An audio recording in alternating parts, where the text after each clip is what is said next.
Stress from homework can become a problem for the kids and the parents. So here's a few tips for making homework a little less stressful.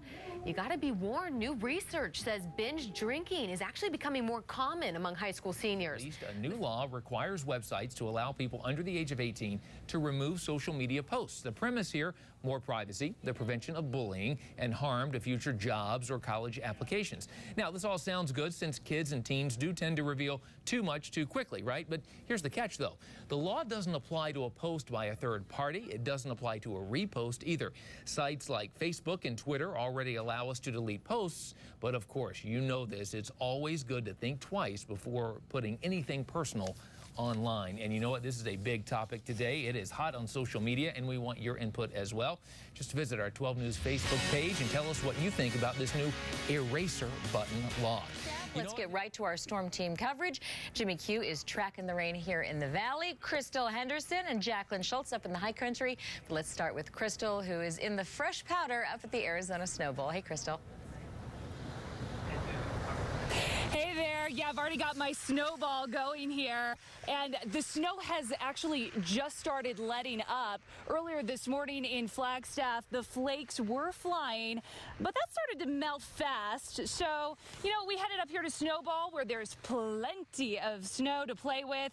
Many had the same idea, people coming to snap photos and to check out the fresh powder, man's best friend, even getting in on the white stuff.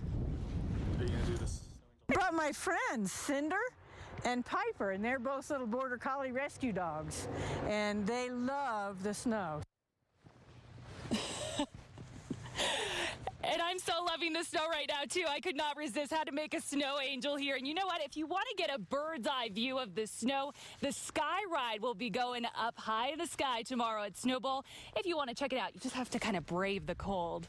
Live at Snowball, Crystal Henderson, back to you in the studio. Crystal, I can see you're not having any fun at all. All right, thanks very much. Jacqueline Schultz continues our team coverage just down the mountain from Crystal. She's in downtown Flagstaff, where the snow started falling early this morning and where officials are warning of treacherous roads.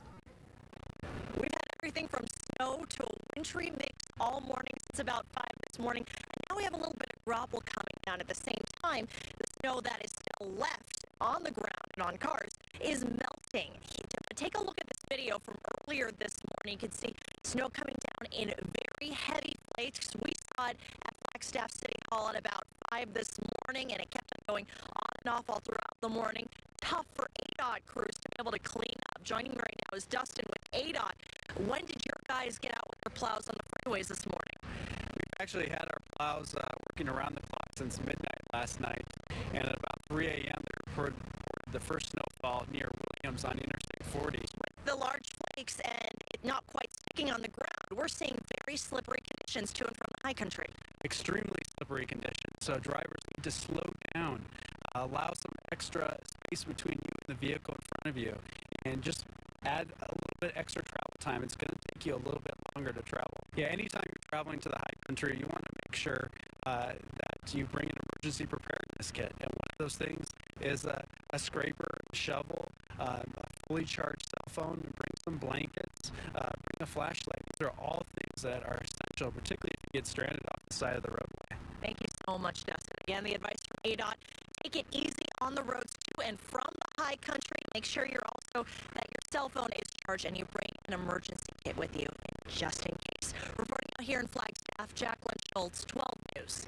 All right, drying out a little bit there in Flagstaff. Down here in the valley, we saw some showers earlier this morning. What does the rest of the day hold for us? We're starting to clear out here.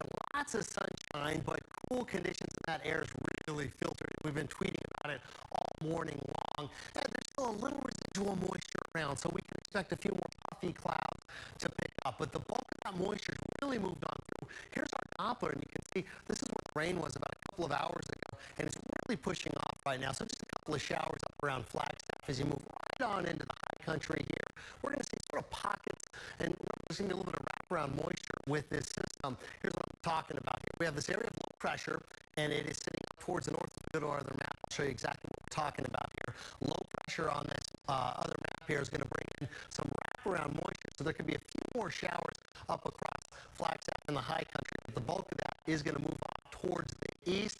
Our temperatures for today are going to stay way below average, and advisories have also been lifted for the high country. There's your temperature today, 73. The extended forecast coming up. All right, sounds good. We'll see you in a bit, Jimmy. Thanks. And we always love to see your photos during big storms like this. Here, a few posted on our Facebook page. Margaret sent us this one from Jerome. Gorgeous scene, winter wonderland in autumn. And in Flagstaff this morning, one of our viewers showed us what accumulated up north, dusting on the porch there, looking out over the trees. And Yara sent us this photo of her family playing in Munson Park. That looks like so much fun out there, right? Get the snowman going early. And we always encourage you to send in your fun weather photos. You can leave them on our Facebook page. Just visit facebook.com/12news. All right, we got to talk about President Obama. His plate is absolutely full. Between the possible government shutdown, then he has to deal with everything healthcare, and now a deteriorating relationship with Iran. We're going to have all the details coming up. And happening right now, 12 News and the Arizona Republic holding a live chat about the Yarnell Hill fire report that was released over the weekend. Right now, you can visit azcentral.com/live to join. It's a habit that's dangerous and hard to shake. Texting and driving, you know that by now. Text Stops will give New York drivers a safe place to type, send, or read that message that just can't wait. A lead story now in your health today. 78,000. That is the number of Americans who go to the emergency room every year for overdosing on painkillers. To protect yourself, stick to the recommended dosage. Read medicine labels very carefully, especially your kids. And be sure to check any other medications to make sure that you are not doubling the dose. And avoid heavy alcohol intake, especially if you are mixing meds. If you do overdose by accident, you want to go to the hospital right away. Well, coming up, we'll have a final check of your forecast with Jimmy Q. Weapons, and now over 1,400 Syrians have died as a result of sarin gas. Back here in Arizona, we caught up with Democratic Congressman Ed Pastor and Ron Barber today.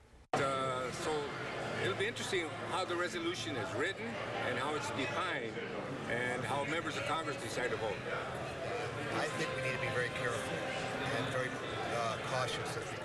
We spoke to several congressmen today about Syria at a press conference in Phoenix.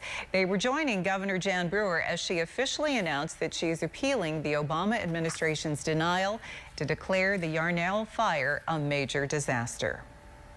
At least 6 people died and dozens were injured when a train derailed and crashed into a station outside Paris. Heavy rains and flooding caused dangerous conditions in central Georgia as well. This incredible video shows an enormous sinkhole near Augusta. Well, it's been 3 months since the bombs exploded at the finish line of the Boston Marathon. And tonight, a picture, the one you're looking at, of the accused bomber is generating a lot of publicity and also a lot of anger. With a murder weapon in his hand. Being released tonight, surveillance pictures of former New England Patriots tight end Aaron Hernandez.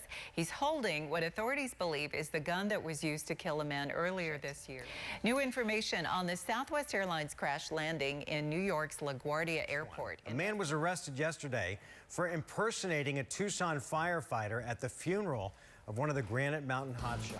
A teacher at ASU under arrest, Michael Serenini, accused of taking down his pants and exposing himself to a plane. A lot of emotion. Some were riveted, others felt nauseous over the amount of coverage given to the Jodi Arias trial. In Tempe this afternoon, a driver allegedly crashed into 3 homes and a boat.